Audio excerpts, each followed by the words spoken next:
What is going on, guys? Asian Jim Shorts coming at you with another video for Yins today. Many people find themselves on one side or another when it comes to Marvel versus DC. I think both are amazing and I root for both to do well.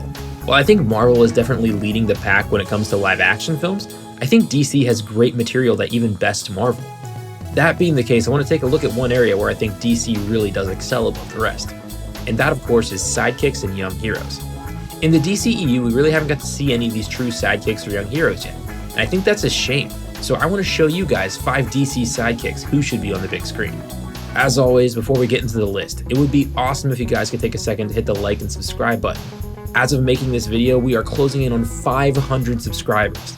You guys are amazing and I can't thank you all enough. For those of you who are new, hit that subscribe button and let's go for 600 subs. Anyway, let's get to the list. Starting us off at number 5 is a fan favorite from the Young Justice series, and that is none other than Calderon. Calder was first seen in the Young Justice TV show. That's right, like Harley Quinn, Calder actually debuted on television rather than in the comics. He was such a hit on the show that he was later written into the comics as the modern incarnation of Aqualad.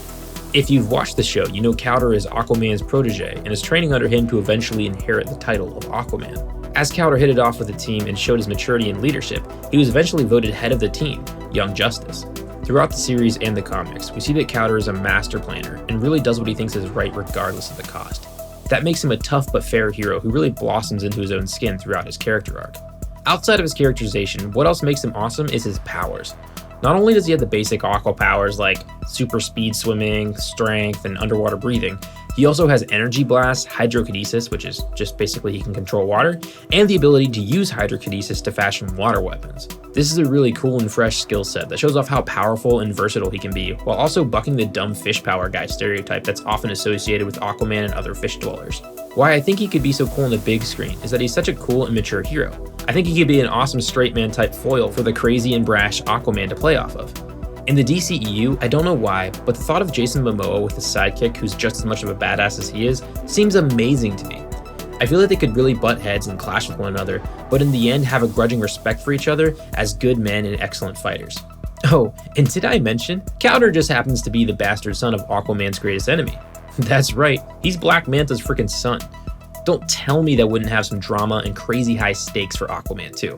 Seriously, Warner Brothers, give us some Aqualad already in the DCEU. Coming in at number 4 is someone who many people don't know of, and that's Jade. I made the caveat at the beginning of this video saying that sidekicks and young heroes are part of this video. I did this because Jade kind of falls into the latter group. She was never directly called a sidekick, but kind of functioned as one for a time. It's debatable whether or not she actually is an official sidekick, but I think she earns a place on this list because she is the daughter of the original Green Lantern, Alan Scott. Being under the tutelage of Alan, Jade discovered that she can use Green Lantern-like constructs without the use of a power ring. Her energy manipulation seems to be channeled through her birthmark on her hand. Obviously, this is pretty cool, and you can see why the daughter of one of the greats is a pretty awesome idea. Not to mention, she also inherited the powers of her mother, Rose Canton. Her maternal powers allow her to manipulate plants and gain sustenance via photosynthesis, though she doesn't really use these powers nearly as much as her others. Being the daughter of Alan Scott put a lot of pressure on her, and she fought her way to gain respect and a spot in the world of heroes. She eventually earns her spot in the Green Lantern Corps and is given a power ring. The cool change-up with this is that her ring has a yellow impurity, which means she has to face her fears and overcome them in order to gain full control of the ring. I think this last bit is a really cool plot point that could be an awesome, compelling thing to see on the big screen. She'd have to overcome her fears, deal with the Yellow Lantern stuff. It could be really cool. As we have not officially met the DCEU's version of the Green Lantern, I think it could be really cool if they decide to go with Alan Scott as their Lantern, or at least one of the fellow Lanterns, and allow Jade to be present and start working alongside the Justice League. She's such a cool and unique character that really isn't well known, and I think she could really bring some cool diversity and awesomeness to the DCEU. DC should really consider getting her on the big screen. Jumping his way to number 3 on our list is none other than Conor Kent. Conor is half Superman. Yes, only half Superman. This is due to the fact that he's a clone of Superman, but unfortunately, Kryptonian DNA is really hard to replicate and is unstable when cloned. This led to the evil genius Lex Luthor deciding to splice his own DNA with Superman's DNA, creating a human Kryptonian hybrid. Yup. You heard me correctly. Superboy is actually the son of Lex Luthor and Clark Kent. But wait, Agent Jim Shorts, biology told me that you need a mommy and a daddy to make a baby. You see, there's a certain thing that happens between normal, healthy people. It's called chemistry. Now, that doesn't happen. Except maybe the first time. Yeah, that's pretty confusing. Anyway, Conor was bred to seem about the age of 16 years old, even though he was really only a few months old. He had basic knowledge downloaded into his brain during his incubation period and came out of the cloning pod as a functional person. That being said, he really can struggle with people skills and hasn't exactly figured out how to work with all these interpersonal relationships because of his unconventional conception. Conor has actually been really well portrayed on the small screen recently. He's shown up in the Reign of the Superman cartoon movie, Young Justice, and Titans Season 2. I think these are great resources if you want to get to know more about Superboy. He's really well done and kind of steals the show in most of these. I think he could be a really cool addition to the DCEU, because he's a really cool and troubled character, and we don't really know if Henry Cavill will actually be reprising his role as Superman in future movies. So one route DC could take is writing Superman out of the world entirely and allowing Conor to replace him. This could be a really cool and different take in the DCEU that could be fresh and exciting if done right. Regardless, check out the links in the description to know more about Conor. He's awesome, and you newcomers will really like him. Coming in at number 2 is another character whose status as a sidekick is pretty questionable, to be totally honest, and that's Virgil Hawkins. Okay, yeah, I know, Static isn't really a sidekick, but he's been part of the Teen Titans and Young Justice, which are teams comprised of young sidekicks, and it's been implied that he's worked with Black Lightning in the past, so I'm gonna use those loopholes to talk about him on this list, because he is one of my favorite young heroes, and it's just way too amazing. Like, he is so underutilized right now, it is criminal. If you grew up when I did, you have to remember the Static Shock cartoon. It was the coolest shit ever. He was an amazing character that was really relatable for kids, but was still funny and smart enough to appeal to a wider audience.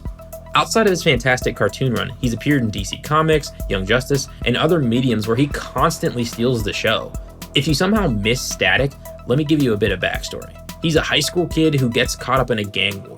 He's not a bad guy, he was just in the wrong place at the wrong time. And during this gang war, a chemical exploded, mutating all of the people present. This led to a bunch of bad people having superpowers, but it also meant that Virgil got powers. He discovered that he had electromagnetic abilities and could manipulate metal to his will. The most iconic of his abilities that I absolutely love is his ability to use a manhole cover as a platform for him to fly on. His basic powers come down to the fact that he can store and manipulate electromagnetic energy and discharge it whenever he wants.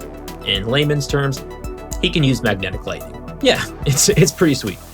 I think Virgil could be such a good addition to the DCEU, or even have his own solo film.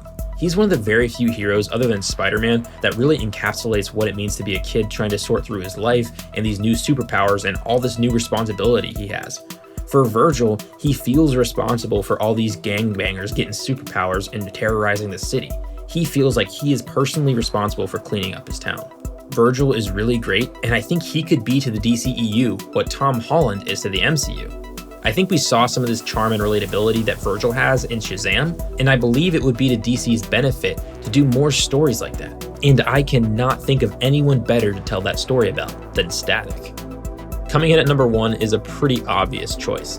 If we're talking about the greatest sidekicks of all time, I don't know how it's possible to not mention Dick Grayson. Grayson had many mantles, including Robin, Nightwing, and even Batman for a period of time. The classic story of a young acrobat watching his parents fall to their demise and then being adopted by a billionaire who happened to be in the crowd at the time.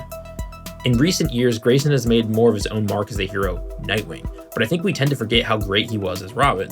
In the early days, Batman was just as dark as ever, but he found a true counterpart in Grayson's Robin, who was a lighter and more optimistic counterpart. These two really balanced out one another, and that camaraderie made it even harder when Grayson decided to leave and become his own hero.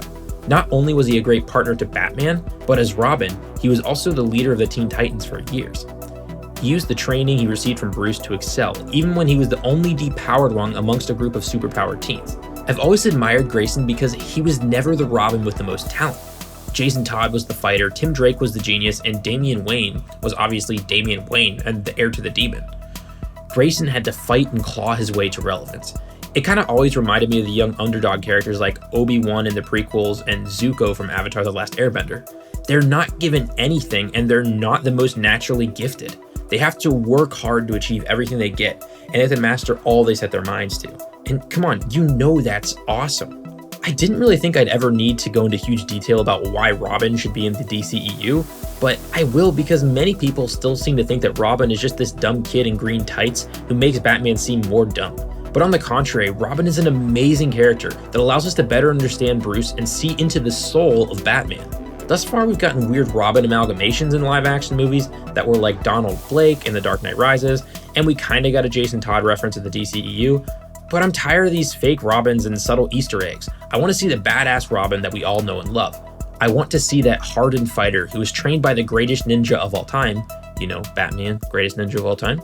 But yeah, Dick Grayson is literally Batman's legacy. He's the start of the Bat family and is the generation that will succeed the Bat.